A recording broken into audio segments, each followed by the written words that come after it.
Perkara yang paling penting dalam kehidupan manusia adalah perkara iman. Tidak ada perkara yang lebih penting daripada iman. Iman ini lebih penting daripada duit, rumah, kendaraan, pangkat, jabatan.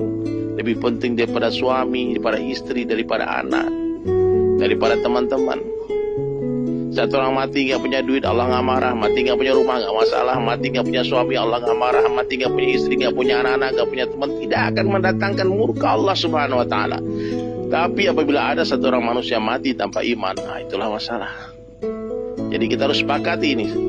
Semua kita yang mendengarkan video ini, kita harus tahu bahwasanya perkara iman adalah perkara yang paling penting, harus terus dibicarakan, harus terus difikirkan, harus terus diusahakan. Nah, sebagaimana hari ini, sebagian besar manusia di dunia, mereka menganggap yang penting itu adalah perkara kesehatan. Maka hari-hari bicara tentang kesehatan, mengusahakan tentang kesehatan. Di mana-mana kalau bertanya, jumpa orang tanya, sehat kamu, apa kabar, bagaimana sehat? Dulu kalau sahabat berjumpa, bukan itu yang mereka tanyakan. Ketika sahabat berjumpa dengan sahabat yang lain, yang mereka tanyakan, bagaimana kabar iman kalian? Bukan bagaimana kabar kesehatan kalian, bukan bagaimana kabar keluarga kalian, anak kalian. Bukan itu yang pertama mereka tanyakan.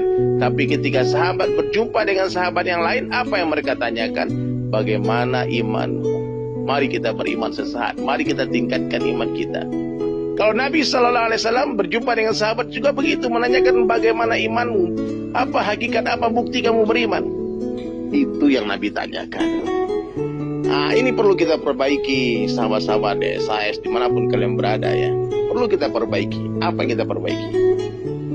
Nah, bahwasanya pembicaraan, perkataan, perbuatan yang paling penting, urgensi yang pertama, yang utama yang kita tanyakan, kita bicarakan, pikirkan adalah tentang iman. Karena iman adalah syarat kita masuk surga, itu iman. Kalau amal-amal itu hanya menentukan level kita di dalam surga.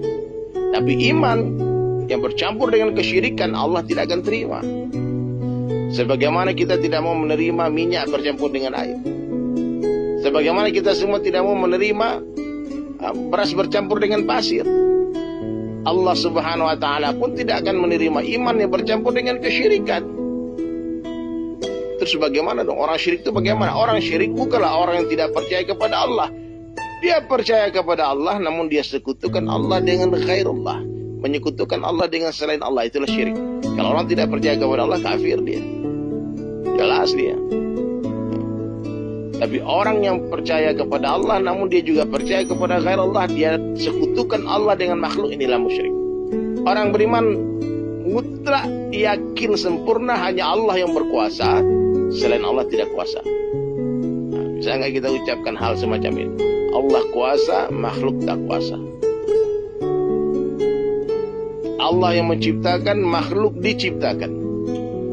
Allah yang memelihara, makhluk dipelihara. Allah yang memberi rezeki, selain Allah diberikan rezeki. Nah, makhluk ini bisa kita ganti dengan selain Allah. Siapa itu makhluk? Siapa saja selain Allah adalah makhluk. Hatta Jibril alaihissalam adalah makhluk. Jibril alaihissalam itu pernah dinafikan oleh Nabi Ibrahim alaihissalam. Ketika Jibril alaihissalam, amirul malaikat, pemimpinnya para malaikat, datang menawarkan bantuan kepada Nabi Ibrahim alaihissalam ketika hendak dibakar oleh Namrud laknatullah alaih. Apa jawaban Nabi Ibrahim alaihissalam? Hasbunallah wa ni'mal wakil. Cukup Allah sebagai penolongku. Nah, inilah tauhid. Menafikan ghairullah, meyakini hanya Allah yang berkuasa, selain Allah tidak bisa apa-apa, bukan apa-apa, bukan siapa-siapa, tidak bisa memberikan manfaat dan mudarat sedikit pun tanpa izin Allah. La ilaha illallah. Di hari kita bercerita tentang kebesaran Allah, di hari kita mendengar tentang kebesaran Allah, di hari kita berbicara tentang kebesaran Allah, hari itu iman kita akan meningkat.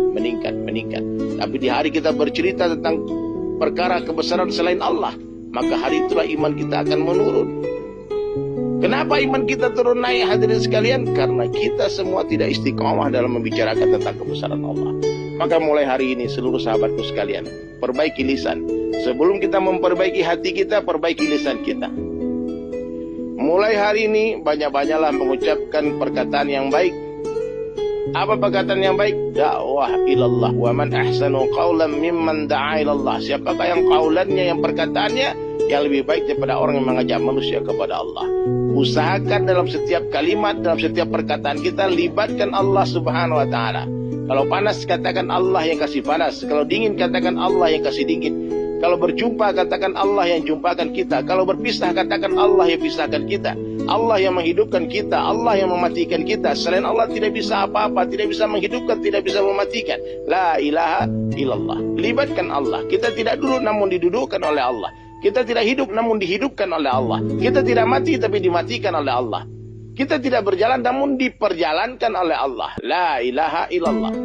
Kita tidak ada tapi kita diadakan oleh Allah. Dunia ini tidak ada, dunia ini pun diadakan oleh Allah. Bahkan surga dan neraka tidak ada, surga dan neraka pun diadakan oleh Allah.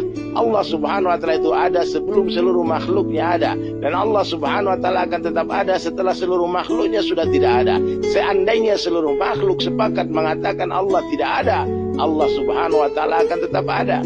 Kenapa demikian? Karena Allah subhanahu wa ta'ala itu sudah ada sebelum kata-kata ada itu ada. Dan Allah subhanahu wa ta'ala akan tetap ada setelah kata-kata ada itu sudah tidak ada lagi. La mawjud illallah, la ilaha illallah.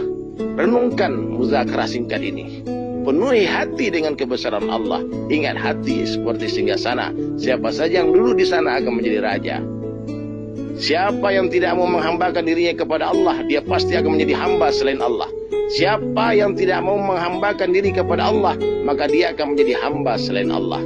Maka takutlah hanya kepada Allah Ta'ala saja. Cintailah Allah Ta'ala melebihi segala-galanya. Siapa yang berangkat meninggalkan dunia dalam keadaan hati mencintai Allah dan Rasulnya melebihi siapapun termasuk dirinya sendiri, maka itulah kejayaan, itulah kesuksesan yang besar, itulah keagungan yang besar. Maka banyak-banyaklah ucapkan la ilaha illallah.